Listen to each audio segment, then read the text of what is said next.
Hi, welcome to Chad's Silversmithing, and happy early Halloween. Uh, it's gotten to be a little past the middle of the month, and I haven't done a Halloween project yet, so I thought I would do one tonight. I'm going to make an articulated skeleton with a not very anatomically correct skeleton. So that should be fun, and I think it'll be an interesting project.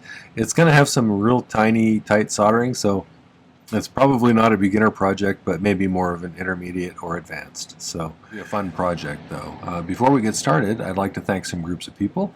First, my patrons over on Patreon are my core group of supporters, and I could not do this without them. Not only do they provide me with some financial help, they created a really nice environment in which we can all share ideas and advice and resources and things like that. So it's kind of a nice place, and I appreciate them making it that way. So I have a couple of new ones. I have Z Workout Q Work and Debbie P. Thank you for both signing up. I think that you'll find that that's a great community over there, and I hope you take advantage of it. The other group is my YouTube subscribers, and we just passed 20. And we just passed 24,300, I think. I want to thank you for that. That's amazing, and I can't believe I have that many followers. So thanks. And thank you for the really nice comments. It's nice when people tell me that they've gotten something useful out of my videos. It's nice to know I'm helping. So I do really also appreciate the financial help. The Buy Me a Coffee is a super thanks. People who buy my merch, or my ebooks. That stuff really makes my channel sustainable, and I probably couldn't do it without that. So thank you for that. All right, well, let's get started on the articulated skeleton pendant. So this is one of my design idea sketchbooks that you can get on my merch store. This particular one has a gauge to inches to millimeters conversion chart, which I find pretty useful. Some of the other ones have different charts on them. Or information relevant to silversmithing. So the real feature that I like best is the dot matrix pattern in the background. I'm not super good at drawing, so it helps me to get my stuff a little more symmetrical when I draw it up, and I find that useful. I also love the fact that I can keep a record of what I've made and go back and look at it again if I want to see how I did it. So, all right, so I'm doing something that is a little derivative today. It's from a cheap Halloween ornament that we've had for many years, and I thought that was kind of fun, you know. And as you can tell, it's totally anatomically correct, especially the two single thigh bones that are ribs. So I'm not going to do the goofy face. I'm just going to do kind of a generic skull head. But I figured out a way to make the little bones. It's a little challenging because I'm going to be soldering some really small spaces, because we need to connect the bones with little rings so that they're articulated, and there's some tight little spaces in there. So a few of the materials I'm going to use here. The head, the hands, and the feet I'm going to cut out of 18 gauge sheet, which is 1 millimeter. This piece I'll probably make out of I don't know, 12 gauge or 14 gauge square wire that I file down to give it a little bit of sinuousness and maybe bend it slightly. There's a piece in the back here that's kind of his spine, and that's going to be a piece of flattened 12 gauge square. Started out at 2 millimeters, if I remember right, and I flattened it out so it's probably closer to 1.2 millimeters thick now. So just a little bit flatter. The bones themselves are going to be 14 gauge round wire, and then I made some little balls out of scrap wire and soldered them together, and then soldered them to the ends of the 14 gauge round wire, so it looks like little bones. This will also be 14 gauge round, and the rings I'm making out of 20 gauge round wire, which is 0.8 millimeters, I believe. And I'll probably just put kind of a standard bail on top. I didn't really draw that on here, but I do have a video about how to make a really simple bail that is kind of classic looking. So if you're interested in seeing that, I'll put a link right there for you. But let's get started on this. So I think let's make some little scrap balls to start with, and I can show you how to make the bones. So making balls works best on a charcoal block usually. So these are pretty small balls, and this is a little bit smaller than the scale I'm doing, I think, when I look at it. So I'm going to make some pretty small balls. And with 18 gauge, I'm going to cut them about, I don't know, not that long. You could, the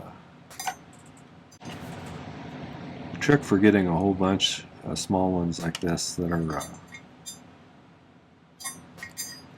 all about the same length rather than having to hold them up next to them or measure, is if you drill a hole in a piece of wood that's the length of the piece that you want, you can just stick it in there, snip it off, dump it out, stick it in there, snip it off. It's a quick way to do that if you are wanting to be really precise. I don't care so much on bones because bones are a little bit irregular anyway. So let's, this has got a big dip in this pad, so I'm not going to put all of them on there at once. When you're making silver balls, it tends to work best on a charcoal block.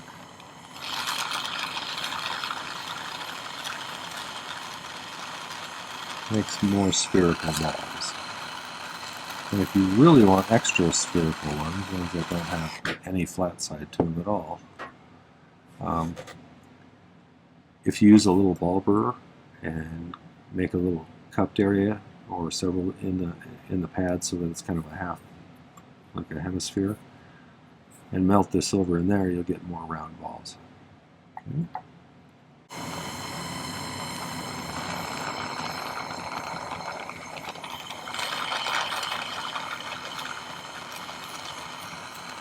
I think the challenge to this particular piece is just the size, because I've scaled it down so far. So you could do this on a little bit bigger scale and just kind of adjust up the sizes of wire that you're using and stuff. I've not made something like this quite like this before, so it'll be interesting to see how well it turns out.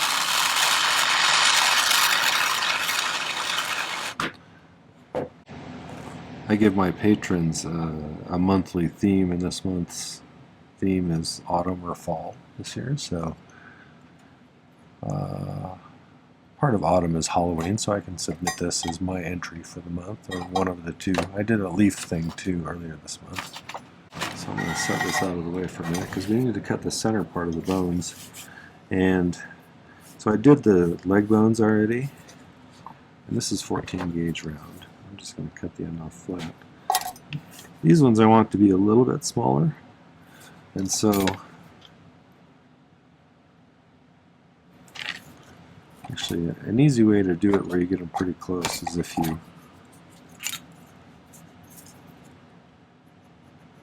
take a marker like that, lay it down how big you want it,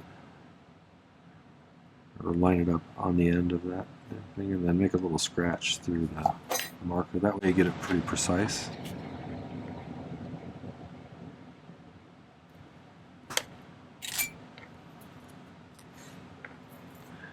But let's go ahead and, since we're going to connect some of those balls to the end here, I'm going to try and file the end of this. You can use a miter vise jig if you want to get really precise. You have one of those. Just kind of flatten the end a little bit. Oops. Stuff like this is hard for me to grab with my...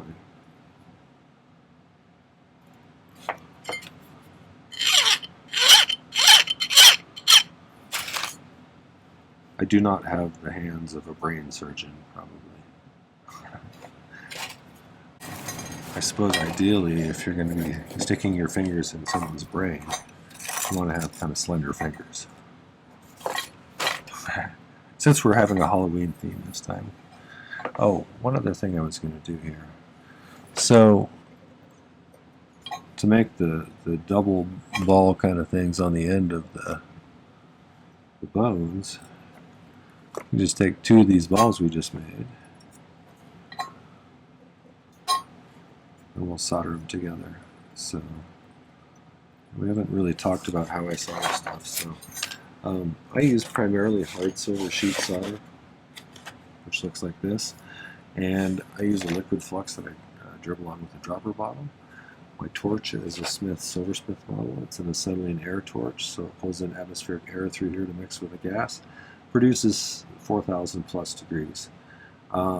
It's hotter than a propane or a butane torch, but not as hot as an oxyacetylene torch, because you generally don't need that much heat with silver stuff. So this is a good torch. I like it.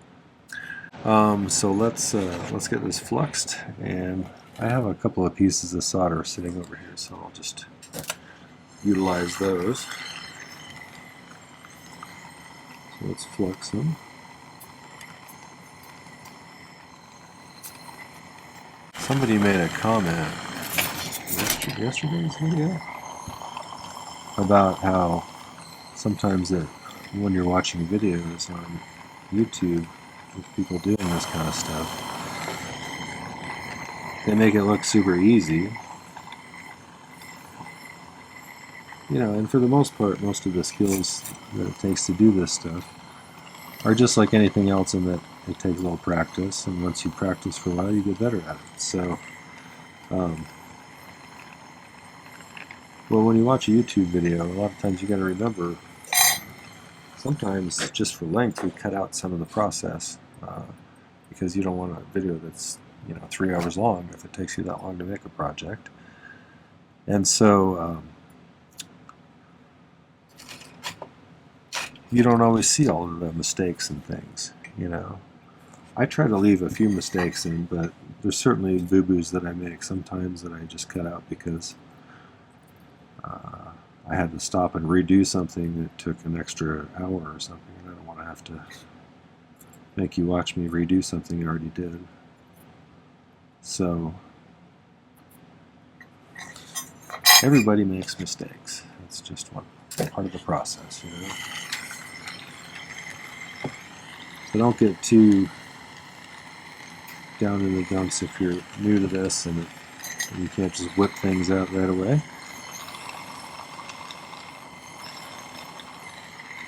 Speed comes with practice and time.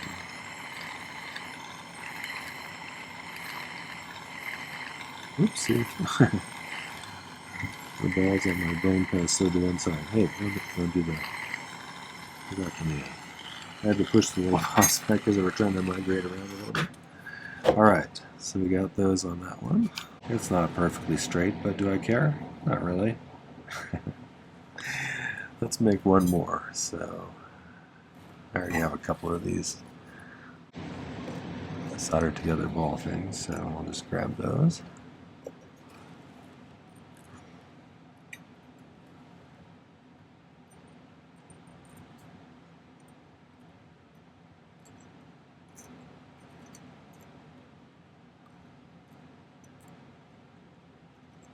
Get over there.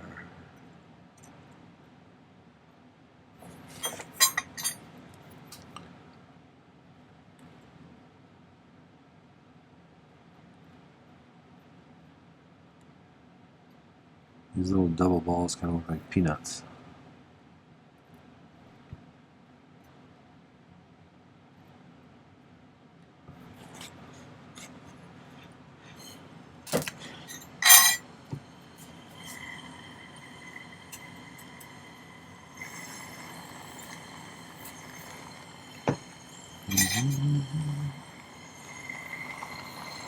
This is called pick soldering, where I'm picking up a little bit of solder like this and then touching it where I want it to go.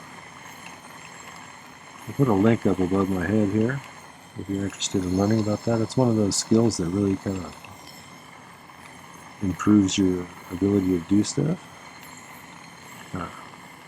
Opens up a lot of things that aren't possible without the ability to do that. So you might consider watching that. I think it's a good video. Alright, so I got 2 little bones here. Now, I gotta have 2 rings, and I'll show you how I did them on these ones. Okay, hopefully you'll be able to see this. On the bottom of this one, I have like a half circle made out of 20 gauge round wire, and on the top, facing the 90 degrees from that is a circle that is not soldered closed. It's a little jump ring. And if I do it like that, when I go to link these together, I can just hook that like that and close it up.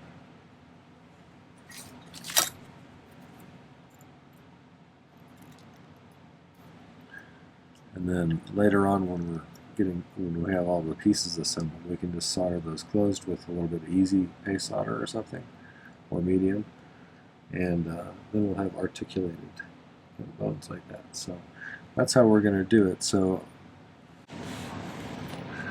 all right, those are the legs. I already did both legs. I didn't do the feet yet, so I'll need to add feet. But we need to do 2 arms, so I need to make. Let's see.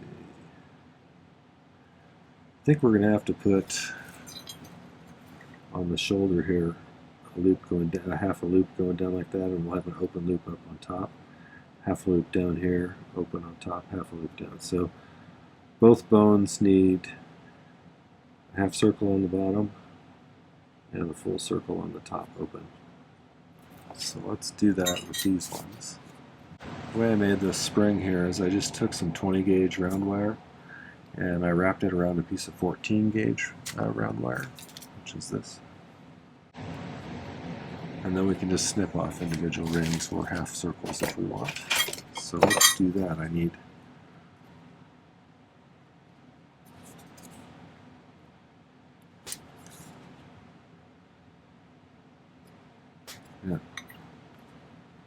two bones, so I need 2 full circles.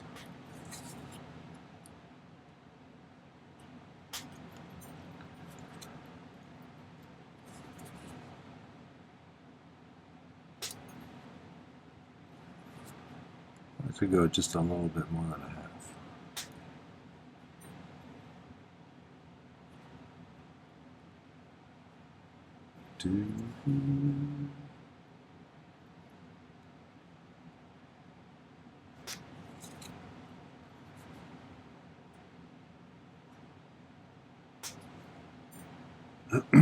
We don't generally get trick-or-treaters where I live anymore. I live on kind of a busy street though, so if I was a parent, I probably would let my kids go trick-or-treating there.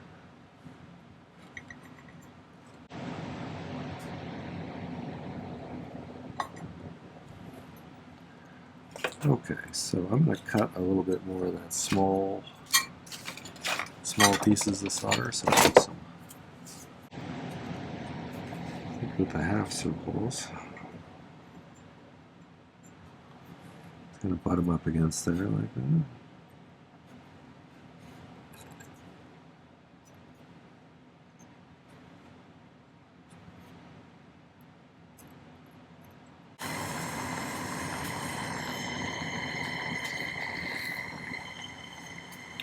So these little half circles are light enough to where the surface tension of the solder when it attaches the two together could cause them to lift up and flop upwards.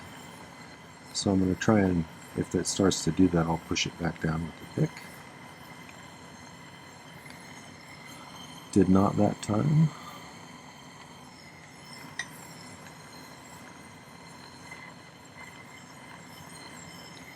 Okay. So far so good on that one.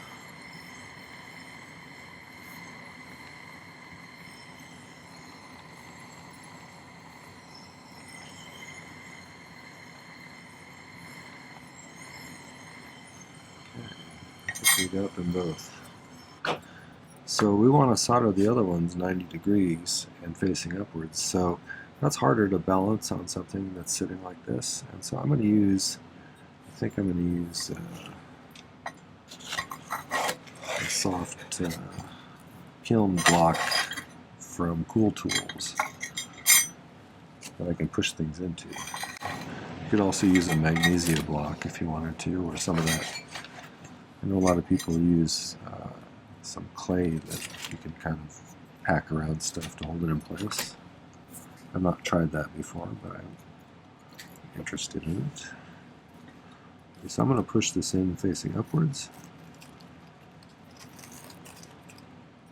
I'm actually not going to push it all the way down though. It's hard to get the entire piece up to temperature if you bury it really deeply in this pad, because it insulates it from the torch. But I do want, less chance of something falling off. So, all right, do I still have some solder over there? Sure. So I think what I'm going to do is I'm going to sweat a little bit on the outside of the ring. There's probably enough at the ends of these anyway, but, why have to do it twice?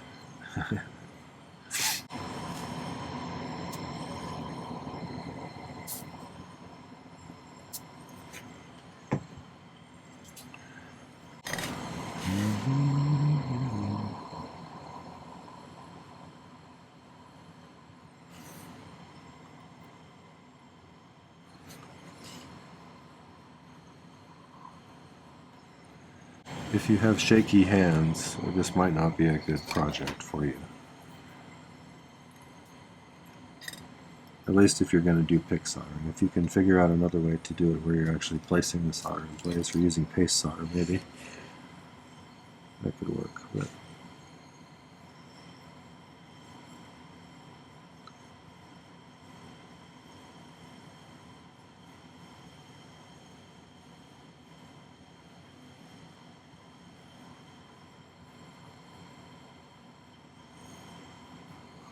I may need to go back and fix that one.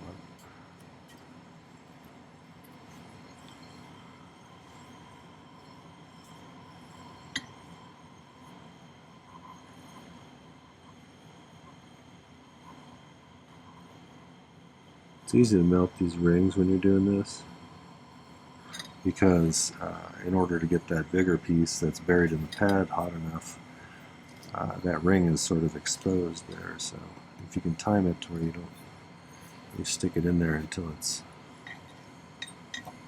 close. So we'll just need to use a little bit easier medium to close that up.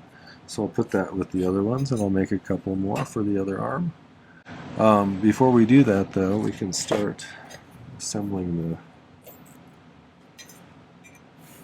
This is what I did for the torso. It's going to be kind of on the back. And I made a figure 8 for the hips out of 14 gauge round, because that's what the bones are made out of. And that was, I just figured I could do that off camera because it's not too hard to do. Just use your round nose pliers and make a loop, and then go the opposite direction, make another loop, and get them lined up nice, and then solder it. So I was just going to mount this right at the bottom.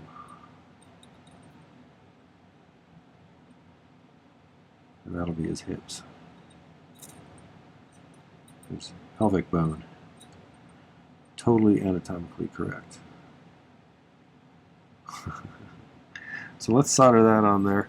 Then you'll see we'll have to add 2 bones and then the shoulders up here. So I haven't made the shoulders yet, so I may do that off camera too. But I'm just going to take a piece of... Maybe I'll even use that same stuff, should I? This is a piece of that flattened 12 gauge. That'll probably work for this too. Just make sure it's where I want it to be.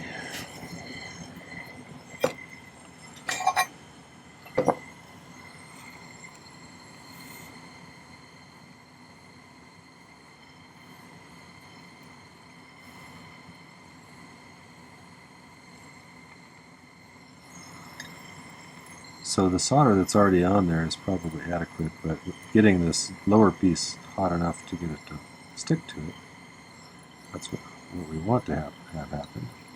Now I bumped it and didn't get it straight, so we're going to try and...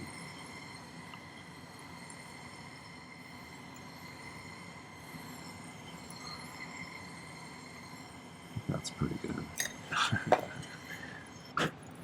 Okay, so then I'll make some shoulders to go on the top, and then we'll add a couple of bones after I make these. So I'll be back in a few minutes with some bones made.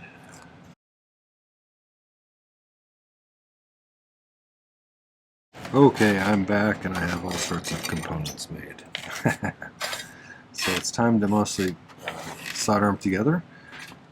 And I think I've got the little kind of shoulder thing set up.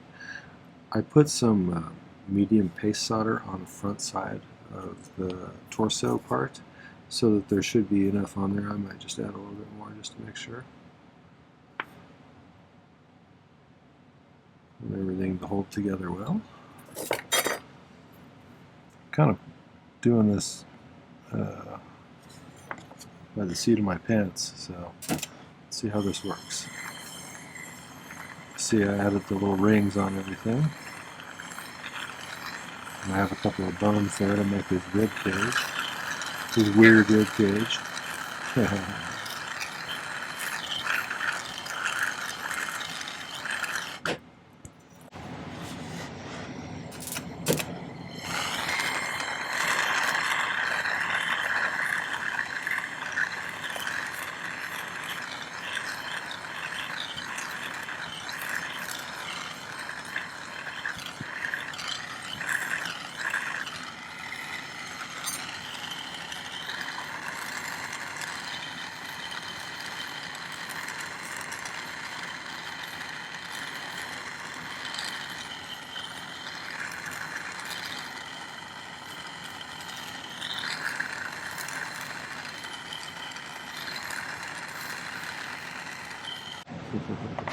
So I did a kind of a simplified bail. I was going to do one of my traditional ones, but I think this will work okay.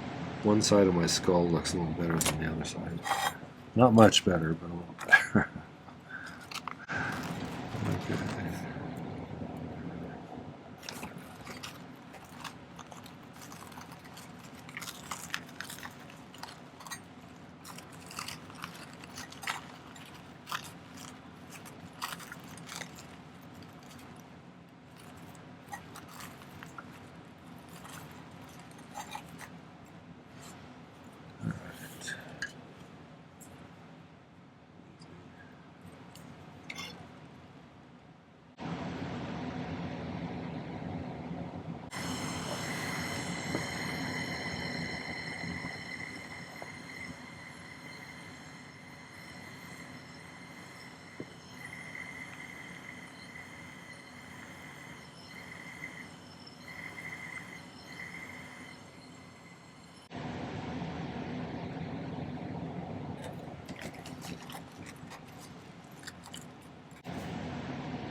Is it closed? I think it is.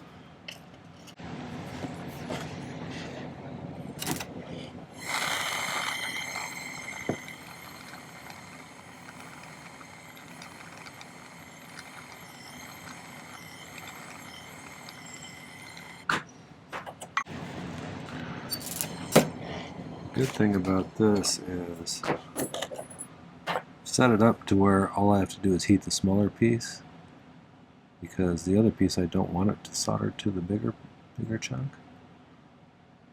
So I don't, if I avoid heating that much, then I don't run the risk of soldering anything to it. If that makes any sense. Okay, time for the legs, and then I'll do the hands and feet.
hopefully it worked that time. Alright, after I got that one fixed, I went ahead and soldered on the last two, the hands. So I'm just going to pickle it, and then we'll give it a polish and see how it looks. Tell me what you think.